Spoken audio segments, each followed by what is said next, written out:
திருவண்ணாமலை அஷ்டலிங்கங்கள் சிவன் வழிபாட்டில் முக்கியமானவை. கிரிவல பாதையில் அமைந்துள்ள இந்த 8 லிங்கங்களும் பக்தர்களுக்கு விசேஷமான பலன்களை அளிக்கின்றன. ஒவ்வொரு லிங்கத்திற்கும் தனித்தன்மையான சக்தி இருக்கிறது. மேலும் ஒவ்வொரு திசையையும் இந்த லிங்கங்கள் காக்கின்றன. இந்திரலிங்கம் கிழக்கு திசை, சம்பந்தப்பட்ட தெய்வம் இந்திரன். பலன் பாவங்களை நீக்கி ஆன்மீக முன்னேற்றத்தை அளிக்கிறது. வழிபாட்டு பலன் நல்ல விதி, இன்பம், முன்னேற்றம் கிடைக்கும். அக்னிலிங்கம் தெற்கு கிழக்கு, அக்னி மூலயம். சம்பந்தப்பட்ட தெய்வம் அக்னி தேவர். பலன் தீய சக்திகளை நீக்கி பக்தியை அதிகரிக்கிறது. வழிபாட்டு பலன் மனதை தூய்மைப்படுத்தி தீய எண்ணங்களை நீக்கும். யமலிங்கம் தெற்கு திசை, சம்பந்தப்பட்ட தெய்வம் யம தர்மராஜா.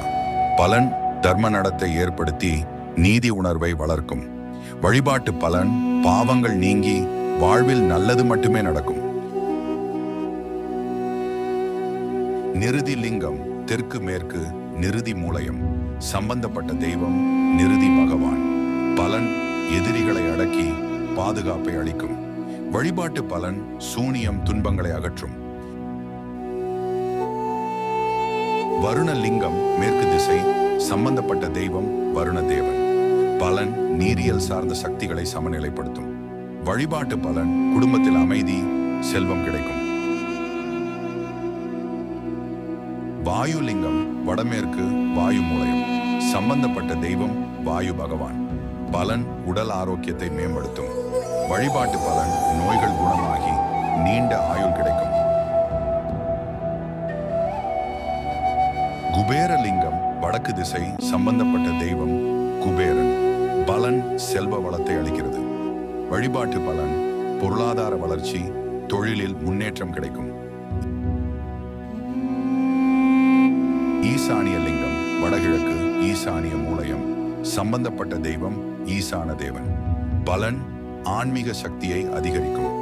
வழிபாட்டு பலன் ஞானம் பெருகி இறை சிந்தனை மேம்படும். சிறப்பம்சங்கள் என் மகத்துவம். கிரிவலம் செய்யும் போது இந்த அஷ்டலிங்கங்களை தரிசிக்க வேண்டும். ஏனெனில் அவை கீழ்கண்ட பலன்களை தரும். பாவங்கள் நீங்கும்.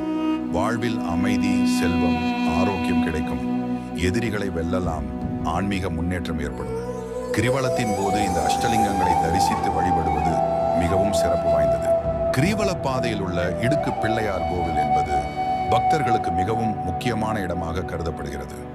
கிரிவலம் தொடங்குவதற்கு முன்பு இடுக்கு பிள்ளையாரை வணங்கி அனுமதி, ஆசீர் பெறுவது பாரம்பரியமாக உள்ளது.